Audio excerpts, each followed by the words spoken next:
Hi everyone, I'm the investigation captain, Gold Investigator. Recently, we've received some claims from some players claiming to be innocent, despite investigators deeming that they had violated the rules. Let's take a closer look at the situation. This player was suspected of having used a no-recoil cheat. No recoil typically refers to a stable crosshair, concentrated bullet trajectories. Let's take a look at this player's actions. When the player first acquires the MK14, he tests it out by shooting at a tree. As you can see, when there are no enemies, the bullets had noticeable spread while firing from the hip. Now let's see what happens when encountering enemies. After equipping a 6x scope for long-range attacks, we can see that it does have noticeable vertical recoil. It led to the player only hitting the enemy twice when continuously firing.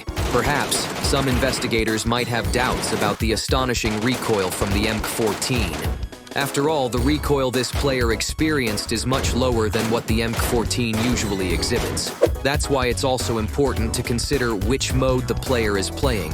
In Metro Royale, firearms have improved effects and come with attachments.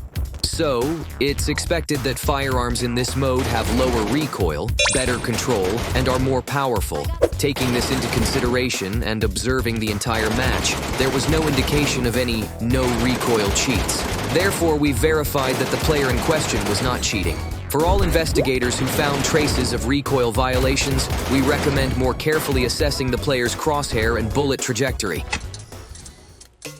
Next, we have another player who also feels wrongly accused. When battling out in the open, loads of enemies can be easily spotted, which provides an excellent opportunity to score eliminations. However, after getting themselves ready, instead of observing distant enemies in the open, this player suddenly turns around without gathering any information. What exactly is he looking out for? Look at the player's network status in the bottom left corner. Instead, it seems he has spotted enemies behind him. Before realizing that he still can't spot any enemies, he decisively chooses to move to the side of cover and aim down sights to observe. Please note that during the first attempt to peek, there were no traces of enemies. However, the player chooses to aim down sights a second time. This time, the enemy has already hidden themselves behind cover. Despite being injured, the player continues to aim down sights and maintain a crouched position because he knows the enemy is still behind cover.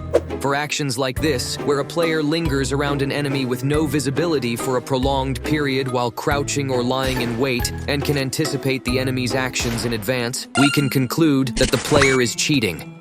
Investigators can determine similar violations based on obvious actions.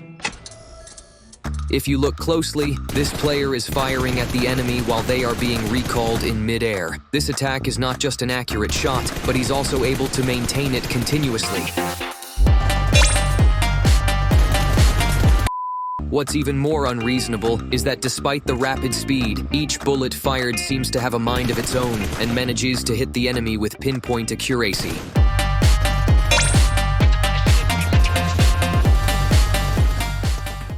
Based on this outrageous violation, we can conclude that the player is cheating.